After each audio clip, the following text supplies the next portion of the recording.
PP chairman Bilawal Bhutto Zardari चयो आहे त नवाज़ लीग सियासी मुखालिफ़नि खे पिच खां ॿाहिरि रखी अकेले सिर खेॾणु घुरे थी। नवाज़ लीग सियासत नथी करणु घुरे। पीपी चेयरमैन पार्टी जे कुझु उम्मीदवारनि खे तीर जो निशान न मिलण ख़िलाफ़ अदालत वञण जो ऐलान कयो वियो आहे।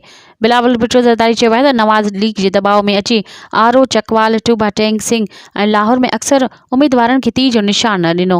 इन अमल ख़िलाफ़ इलेक्शन कमीशन ऐं अदालत सां राब्तो कंदासीं। हुन चयो त चीफ जस्टिस बेट जे निशान ते सियासी न क़ानूनी फ़ैसिलो ॾिनो।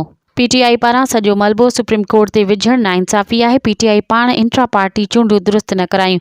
चीफ जस्टिस चाहे हा त सियासी फ़ैसिलो ॾेई पई सघियो, पर हुन इहा रिवायत टोड़े छॾी आहे। मज़ीद ख़बरनि ऐं तफ़सीलात लाइ विज़िट कयो असांजी वेबसाइट www.awamiNewsHD.com ऐं ॾिसंदा रहो अवामी न्यूज़ HD।